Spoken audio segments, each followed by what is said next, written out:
Welcome to Repurpose Journey, where we explore how to repurpose our lives and find strength, resilience, and purpose even in the midst of life's challenges. I'm your host, Laura, and today we're diving into a topic that's close to my heart.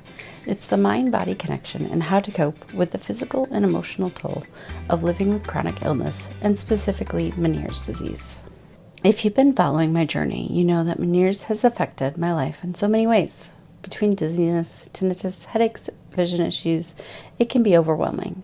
But one of the important things that I've learned over the years is how deeply intertwined our mental, emotional, and physical health really are. Living with chronic conditions like Meniere's doesn't just take a toll on your body. It affects your mind and your spirit as well. The physical symptoms are hard, but the emotional and mental strain can sometimes feel even heavier. So today I want to explore how we can address both the physical and the emotional aspects of a chronic illness and how to find a sense of balance through it all. And I just want to say, yes, we are talking about this, but by no means do I have it all figured out. I'm just a girl living the best life I can. First, let's talk about the physical toll. For those who live with a chronic illness, you know how exhausting it can be, physically, mentally, and emotionally. Some days it feels like your body is working against you, and it's easy to slip into frustration or even despair. But I want to remind you that it's okay to acknowledge those feelings. It's normal to feel upset, worn out, and sometimes even lost in the struggle. What's important, though, is learning how to navigate those days without letting them define you. I've found that listening to my body is one of the most powerful ways to cope. Our bodies give us signs, even when we're fully not aware of them. Whether it's needing rest, taking a break from a stressful situation, or adjusting our routine, taking care of our body helps manage the physical toll and can also ease the emotional strain.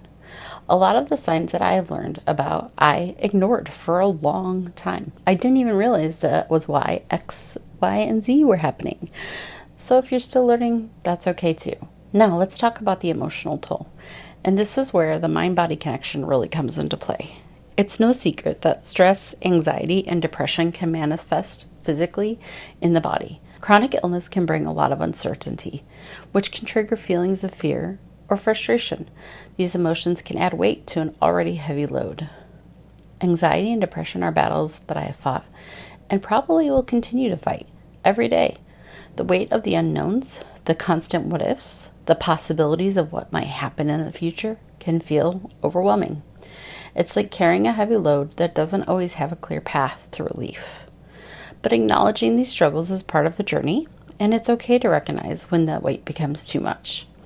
I've learned that some days it's not about pushing through, but about allowing myself to feel, to process, and to seek support when needed.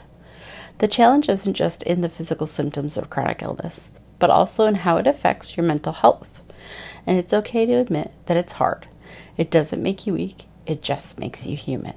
Creating healthy outlets for emotional expression, whether it's journaling, which is one of my all-time favorites, talking with a trusted friend, practicing mindfulness, or engaging in other creative activities like dancing, painting, or design.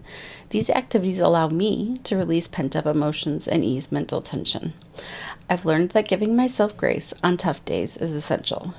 It's okay to have a bad day. It doesn't mean you're failing. It means you're human. And I'll admit, I'm not always great at this. I tend to push through and avoid showing weakness as much as I can. But I've learned the hard way that this approach doesn't serve me well. And also, people generally know when I'm trying. So trust me when I say it's okay to step back and honor your own needs. So here's the big key: balance. It's funny that I'm talking about balance because one of the things that Meniere's disease takes away is your balance. But I'm talking about balance in life. So it's about finding harmony between taking care of your physical health and nurturing your emotional and mental well-being. The truth is, you don't have to do it all perfectly. There's no one-size-fits-all solution, but incorporating small, intentional practices into my routine can truly make a difference. Here are some things I would suggest you start with. Things like meditation or deep breathing exercises to help quiet your mind and reduce stress. Even just taking a few minutes to center yourself can bring a sense of calm. Make time for things that bring you joy, whether that's reading, spending time with loved ones, or being in nature. Connecting with your faith through prayer, scripture, or reflection can provide a deeper sense of peace and purpose. And don't forget to prioritize rest. Our bodies and minds need time to recharge.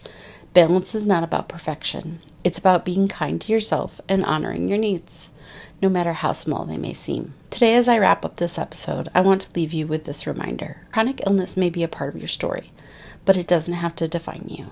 It's not who you are. Your strength lies in how you manage both the physical and the emotional changes and in finding peace and purpose amidst of it all. If you're living with a chronic condition, I see you. Your journey is unique, and it's okay to ask for help, to seek balance, and to prioritize your well-being. Remember, you're not alone on this journey. Thanks for joining me today on Repurpose Journey. If you found this episode helpful, please share it with someone who might benefit, and be sure to subscribe for more insights on navigating life challenges with grace and resilience. Until next time, take care of yourself, and we'll see you soon.